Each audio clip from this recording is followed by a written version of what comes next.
Good morning and welcome to 755 Live, about 5 minutes of what Jesus said. Today we're going to be talking about when Jesus said, love each other. You can find these commands and some helpful resources to read the Bible together at our weekday Bible plan at bible.today.church. And if this is meaningful to you, it would really mean a lot to me and would be a great help if you like it, if you share it on social media. It just really makes a big difference. Today's Jesus Said is pretty simple, but actually sometimes difficult to put into practice. Jesus said, love each other. This comes from John 13:34 through 35. Jesus said, I give you a new commandment, to love one another. Just as I have loved you, you also are to love one another. Everyone will know by this that you are my disciples, if you have love one for another. Jesus said that's the way that we would be known as disciples, by our love one for another. Before we talk about what that means, Jesus said, I'm giving you a new commandment. But loving one another was already a commandment. I mean, loving your neighbor as yourself is and was an established part of the law. It was a commandment. But Jesus said, I'm giving you a new commandment. And that commandment is more and higher than just loving your neighbor as yourself. This is love one another, just as I have loved you.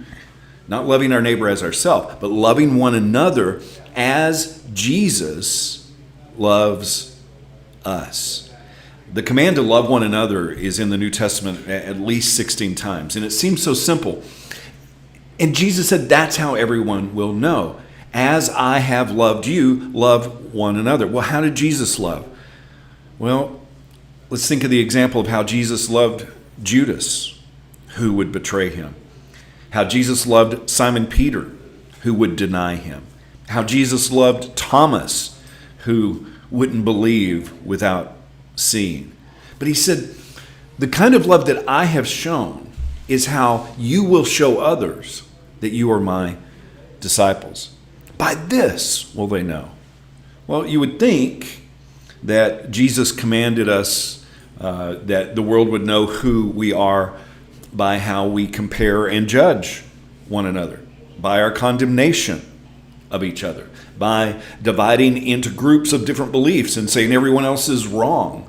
That it would be by calling our enemies names and pointing out how stupid everyone is.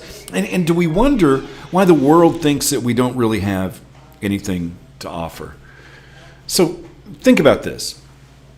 If we aren't known by our love for each other, then how can those outside of our circle think that we could possibly love them?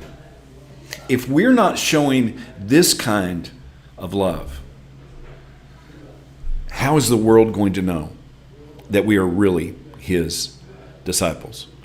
Jesus said in Matthew 24:10 through 14, he's talking about the end times, and he says that there will be many that will be led into sin, and they will betray one another and hate one another, and false prophets will appear and deceive many.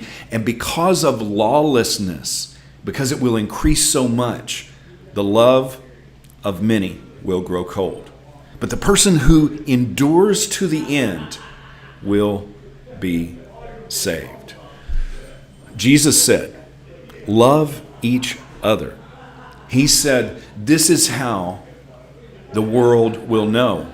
And continuing to read from Matthew 24 here, he says, and this gospel, this good news of the kingdom will be preached throughout the whole inhabited earth as a testimony to all the nations. And then the end will come. What is that testimony? What is that good news? Well, it's revealed in our love for each other.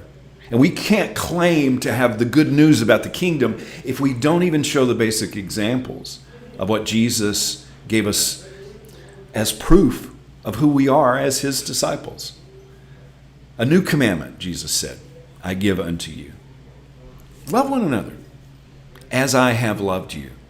Jesus said, love each other. How can we put that into practice